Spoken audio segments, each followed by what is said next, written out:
လောဘမူသားနှင့်တမန်တရား၏တန်ခိုး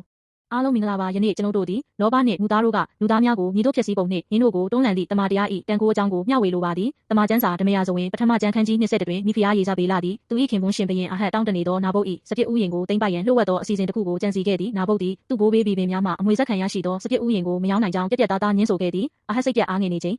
တွင်ယေဇဗေလကဝင်ရောက်လာသည်သူမသည်ရှင်ဘုရင်၏အမည်ဖြင့်လိန်လေသည့်စာကိုပေးပို့ကာနာဘုတ်ကိုဆွဆွဲပြီးနောက်ဆုံးတွင်သူ့အားသေစေခဲ့သည်ယေဇဗေလသည်မိမိလက်ကိုကိုယ်တိုင်မြစ်ပေပဲမူသားကိုအမှန်တရားကဲ့သို့ဖုံးဖိ၍လူများကိုထိန်းချုပ်ပြီးသူလိုချင်သောအရာကိုရယူခဲ့သည်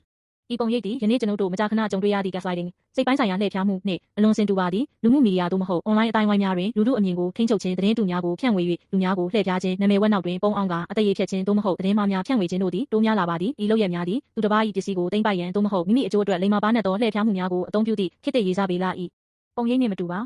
အံ့ဩစရာကောင်းသည်မှာယေရှုရှင်သည်လည်းဤကဲ့သို့သောမူသားနှင့်ဆွဆွဲမှုများကိုရင်ဆိုင်ခဲ့ရသည်ထိုချိန်ကဘာသာရေးကောင်းဆောင်များနှင့်အာဏာပိုင်များသည်ယေရှုကိုအဆက်မပြတ်ဝေဖန်ခဲ့ကြပြီးမူသားဖြင့်ဆွဆွဲကာစိတ်ပိုင်းဆိုင်ရာလှည့်ဖျားရန်ကြိုးစားခဲ့ကြသည်သို့သောယေရှုသည်အရှုံးမပေးခဲ့ပါကိုတော်သည်လောက၏မူသားအာဏာနှင့်လောဘကိုတမန်တရားနှင့်ဖြောင့်မတ်ခြင်းဖြင့်သာတိုက်ခိုက်ခဲ့သည်အနိုင်ဆုံးနေရာသို့ဆင်းသက်လာကစာတန်၏သွေးဆောင်ခြင်းနှင့်မူသား၏တန်ခိုးကိုအင်အားမရှိအောင်ပြုခဲ့သည်ယေရှုသည်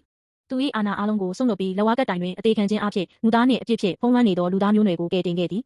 နာဘုတ်၏တည်ခြင်းသည်လောဘနှင့်မူသားတို့သည်ညီမျှဖြစ်စည်းတတ်ကြောင်းကိုထင်ရှားစွာပြသသည်သို့သောယေရှု၏လက်ဝါးကပ်တိုင်သည်ထိုမူသားများနှင့်အပြစ်အလုံးကိုဖြိုခွဲပြီးကျွန်ုပ်တို့အားစစ်မှန်သောငြိမ်းချမ်းရေးနှင့်လွတ်လပ်ခြင်းကိုလက်ဆောင်ပေးခဲ့ကြောင်းသက်သေပြသည်ယနေ့ကျွန်ုပ်တို့သည်သတင်းတူများနာမည်ဝက်ဖြင့်အသက်ရည်ဖြတ်ခြင်းပေါင်သောသတင်းအချက်အလက်များနှင့်စိတ်ပိုင်းဆိုင်ရာလှည့်ဖျားမှုများပြည့်နှက်နေသောလောကတွင်နေထိုင်ဆဲဖြစ်သည်ထို့သောဖြစ်လေယေရှု၏တမန်တရားစကားသည်ကျွန်ုပ်တို့အတွက်မိခွက်ဖြစ်လာပြီးရှုပ်ထွေးမှုများကြားမှမှန်ကန်သောလမ်းကိုပြသပေးသည်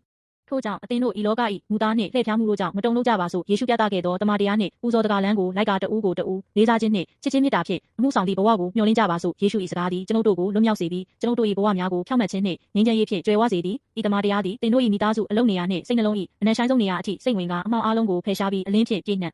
ပါစေကြောင်းဆုတောင်းပါသည်သို့မှသာကျွန်ုပ်တို့သည်လောက၏မူသားကိုအောင်နိုင်ပြီးတမန်တရား၌စစ်မှန်သောလွတ်လပ်ခြင်းနှင့်ဝမ်းမြောက်ခြင်းကိုခံစားရသောဘဝကိုရရှိကြပါစေ